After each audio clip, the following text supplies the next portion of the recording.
ஒவ்வொரு time vacation போகும்போது நான் இந்த பிரச்சனையை ஃபேஸ் பண்ணியிருக்கிறேன். உங்களுக்கும் இந்த மாதிரி நடந்திருக்கா அப்படின்னு சொல்லி வீடியோ ஃபுல்லாக பார்த்துட்டு கமெண்ட் பண்ணுங்கள். நம்ம இந்த மாதிரி ரெசார்ட்லலாம் போய் ஸ்டே பண்ணும்போது இங்கே வந்து காம்ப்ளிமெண்ட்ரி பிரேக்ஃபாஸ்ட் நார்மலாகவே கொடுத்துருவாங்க. ஸோ நம்ம டெய்லி மார்னிங் பிரேக்ஃபாஸ்ட்டுக்கு வந்து அங்கே போயிடுவோம் இல்லைங்களா. இப்போது ஒரு சில நாள் நம்ம வந்து அங்கே இருக்கிற லோக்கல் ஃபுட்டு ட்ரை பண்ணலாம் அப்படின்னு சொல்லிட்டு வெளியில் போயிட்டு லஞ்சு டின்னர்லாம் சாப்பிட்டுக்குவோம். அதுவும் இல்லாமல் மெயினாக இந்த மாதிரி பெரிய ரெசார்ட்ஸ்லலாம் வந்து ரொம்ப ஃபுட்டோட காஸ்ட் அதிகமாக இருக்கும்.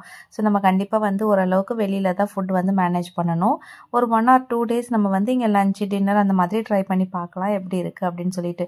அதே மாதிரி நம்ம வந்து அந்த டின்னரோ லஞ்சோ நம்ம வந்து பஃபேல எடுத்துட்டோம்னா கண்டிப்பாக அன்றைக்கி வந்து நம்மளுக்கு சாப்பிடவே முடியாத மாதிரி ஆகிடும். நான் நிறையா வாட்டி இதை ஃபீல் பண்ணிட்டேன். இப்போ இந்த மாதிரி தான் நாங்கள் ரீசெண்டாக மூணார் போயிருந்த ட்ரிப்பில் கூட டின்னருக்கு வந்து ஒரு நாள் சரி நல்லா பசி தான் எடுக்குதே போய் சாப்பிட்டு பார்க்கலாம் அப்படின்னு சொல்லி போயிட்டோம்.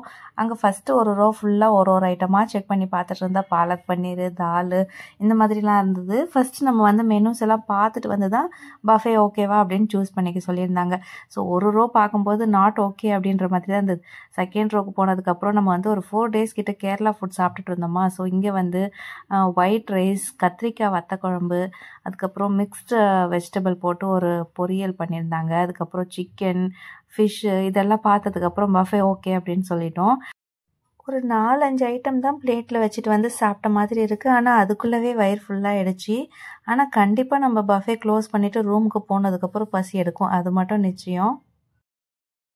இவ்வளோ ஐட்டத்தையும் கண்ணில் பார்த்ததுமே நமக்கு வந்து வயிறுவெல்லாம் ஃபுல்லாகிடுது. ஸோ எந்த ஐட்டம் ஃபஸ்ட்டு சாப்பிட்ணும், எது சாப்பிட்டா நம்மளால நிறைய வெரைட்டிஸ் எல்லாம் எடுத்து சூஸ் பண்ணி சாப்பிட முடியும் அப்படின்னு சொல்லிட்டு நீங்கள் ட்ரை பண்ணியிருந்தீங்கன்னா கமெண்ட்டில் வந்து ஷேர் பண்ணுங்கள். நிறைய பேருக்கு யூஸ்ஃபுல்லாக இருக்கும்.